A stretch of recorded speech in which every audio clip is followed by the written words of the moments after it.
বিসমিল্লাহির রহমানির রহিম। আসসালামু আলাইকুম রহমতুল্লাহ। সুপ্রিয় ষষ্ঠ শ্রেণীর শিক্ষার্থীরা, আজকে আমরা আলোচনা করব তোমাদের গণিত বইয়ের প্রথম অধ্যায় স্বাভাবিক সংখ্যা ও ভগ্নাংশ অধ্যায়ের অনুশীলনী 1.5-এর 4 এবং 5 নম্বরে যে প্রশ্নগুলো আছে সেগুলো সমাধান করব। তো 4 নম্বরে বলা আছে যে গসাগু নির্ণয় করো। এখানে ক নম্বরে আমাদেরকে দেওয়া আছে 2 সমস্ত 1/2 কমা 3 সমস্ত 1/3। তো প্রথম কাজ কি? প্রথম কাজ হচ্ছে ভগ্নাংশগুলোকে অপরকৃত ভগ্নাংশে রূপান্তর করা। তাহলে এক্ষেত্রে আমাদের কি হবে? পূর্ণ সংখ্যা গুণন হর যোগ লব ডিভাইডেড বাই হর, তাহলে হয় 5/2।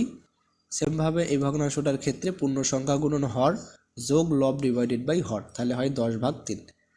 তাহলে এখানে লবগুলো হলো 5 ও 10, 5 ও 10-এর লসাগু হয় 5, আর হরগুলো হলো 2 ও 3, এদের লসাগু হয় 6। ঠিক আছে। তাহলে পূর্ণ সংখ্যা লবগুলো যেগুলো ছিল 5 ও 10, যাদের গসাগু 5, আর হর যেটা ছিল 2 ও 3, যাদের লসাগু হচ্ছে 6। তাহলে সূত্র অনুযায়ী গসাগু সমান লবগুলোর গসাগু ডিভাইডেড বাই হরগুলোর লসাগু। তাহলে আমরা লবগুলোর গসাগু পাইছি 5 আর হরগুলোর লসাগু পাইছি হচ্ছে 6, তার মানে উত্তর হবে 5/6। ঠিক আছে। আচ্ছা, এরপরে যে খ নাম্বার প্রশ্ন, 8,2 সমস্ত 2/5, 8/10। তাহলে প্রথম আমাদের কাজ হচ্ছে ভগ্নাংশগুলোকে সংখ্যাগুলোকে ভগ্নাংশ আকারে লিখেও প্রয়োজনে লঘিষ্ঠ বা কাটাকাটি করা যায় কিনা। তো আমরা হচ্ছে 8কে লিখতে পারি হচ্ছে 8/1। এরপরে আমরা হচ্ছে এটাকে লিখতে পারি পূর্ণ সংখ্যা গুণন হর যোগ লব ডিভাইডেড বাই হর করলে হয় আমরা হচ্ছে 12/5। আর 8/10কে কাটাকাটি করি আমরা লিখতে পারি হচ্ছে 4/5। তো এখানে লবগুলো হচ্ছে 8, 12, 4, যাদের গসাগু হচ্ছে 4, আর হরগুলো হলো 1, 5 ও 5, এদের লসাগু হচ্ছে 5। তাহলে সূত্র হচ্ছে কি? গসাগু সমান লবগুলোর গসাগু ডিভাইডেড বাই হরগুলোর লসাগু, তাহলে উত্তর হবে 4/5। এরপরে যে গ নাম্বার প্রশ্ন, সেই প্রশ্নটার ক্ষেত্রে আমরা যদি দেখি, আমরা আগে প্রথমত ভগ্নাংশগুলোকে অপরকৃত ভগ্নাংশে রূপান্তর করি। তাহলে মিশ্র ভগ্নাংশ থেকে অপরকৃত ভগ্নাংশে রূপান্তরের নিয়ম হচ্ছে পূর্ণ সংখ্যা গুণন হর যোগ লব ডিভাইডেড বাই হর, তাহলে হয় 28/3। দ্বিতীয়টার ক্ষেত্রে পূর্ণ সংখ্যা 5, হর হচ্ছে 5, 5 5 25 আর 2 লব হচ্ছে 2, 27, 27/5 হবে। এরপরে তৃতীয়টার ক্ষেত্রে পূর্ণ সংখ্যা হচ্ছে 15 আর হর হচ্ছে 4, 4 15 60, তার সাথে যদি লব 3 যোগ করি তাহলে হবে 63, আর হর যেটা আছে সেটাই 63/4।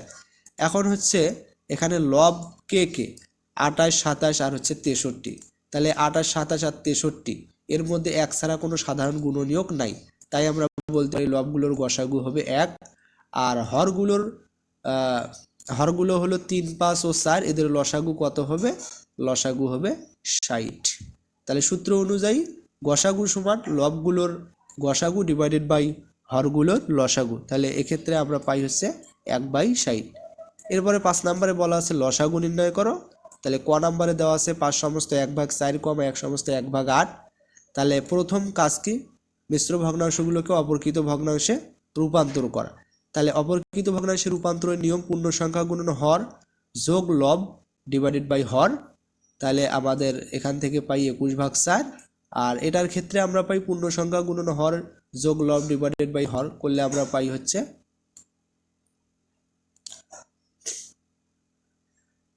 তাহলে পূর্ণ সংখ্যা হচ্ছে আমাদের কত? পূর্ণ সংখ্যা হচ্ছে 1, তার সাথে যদি আমরা হর 8 গুণ করি তাহলে 8 কে 8, তার সাথে যদি লব 1 যোগ করি তাহলে আমাদের কত হবে? লব যদি 1 যোগ করি 9, তাহলে 9/8। ঠিক আছে। তাহলে এক্ষেত্রে আমরা কি দেখতে পারতেছি? এখানে লবগুলো আসলে কি কি? লবগুলো হচ্ছে 21 আর হচ্ছে 9। তাহলে 21 আর 9 এর হচ্ছে লসাগু 21 ও 9 এর লসাগু হলো 63, আর হরগুলো হলো 4 ও 8, 4 ও 8 এর গসাগু হলো 4। তাহলে সূত্র অনুযায়ী এখন কিন্তু আমরা লসাগু নির্ণয় করতেছি। তাহলে ভগ্নাংশের লসাগু সমান লবগুলোর লসাগু ডিভাইডেড বাই হরগুলোর গসাগু, তাহলে 15/63/4, এটাকে লেখা যায় 15 সমস্ত 3/4। এরপর যে খ নাম্বার প্রশ্ন, এখানে আমাদের 3টি ভগ্নাংশ দেওয়া আছে। তাহলে প্রথমটা হচ্ছে 3, একে লেখা যায় 3/1। এরপর একটা হচ্ছে 24/38, এটাকে আমরা লিখতে পারি 2 দিয়ে কাটাকাটি করলে 12/19।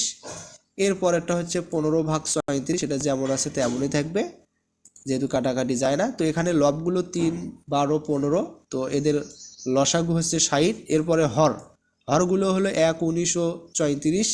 এদের মধ্যে 1 ছাড়া অন্য কোনো আমরা গুণনীয়ক পাচ্ছি না, তাই এদের হরগুলোর গসাগু হবে 1। তাই আমরা সূত্র অনুযায়ী লিখতে পারি যে লসাগু সমান লবগুলোর লসাগু ডিভাইডেড বাই হরগুলোর গসাগু 60/1। তো 60কে 1 দ্বারা ভাগ করলে আসলে 60 হবে। এরপরে যে গ নাম্বার প্রশ্নটা আছে, তো প্রথমত আমাদের কাজ হচ্ছে ভগ্নাংশগুলোকে অপরকৃত ভগ্নাংশে রূপান্তর করা। তাহলে এটার ক্ষেত্রে আমরা কি পাবো, পূর্ণ সংখ্যা গুণন হর 5 × 2 = 10, তার সাথে লব 2 যোগ করলে হয় 12, 12/5। এরপর হচ্ছে দ্বিতীয়টা পূর্ণ সংখ্যা 7, হর হচ্ছে 5, 5 × 7 = 35, তার সাথে লব 1 যোগ করলে 36, তাহলে 36/5। এরপরেরটা হচ্ছে পূর্ণ সংখ্যা 2, হর 25, 25 × 2 = 50, তার সাথে যদি লব 22 যোগ করি তাহলে 72, 72 হর হচ্ছে 25। তো এখানে লবগুলো হলো 12, 36 আর হচ্ছে 72। যেহেতু 72 সংখ্যাটি 12, 36 উভয় দিয়ে নিঃশেষে বিভাজ্য, তাই লবগুলোর লসাগু হবে 72। এরপরে হরগুলো 5, 5 ও 25, এদের গসাগু হচ্ছে 5। তাহলে সূত্র অনুযায়ী আমরা জানি লবগুলো লসাগু সমান ভগ্নাংশের লসাগু সমান লবগুলোর লসাগু ডিভাইডেড বাই হরগুলোর গসাগু। তাহলে এক্ষেত্রে 72/5 পাই। এটাকে আমরা যদি মিশ্র ভগ্নাংশে রূপান্তর করি তাহলে পাবো 14/2/5। তো আশা করি আমাদের যে প্রশ্নগুলো ছিল এগুলো তোমরা অবশ্যই বুঝতে পেরেছ। পরবর্তী ভিডিওর আমন্ত্রণ জানিয়ে এখানেই শেষ করছি। সবাইকে ধন্যবাদ।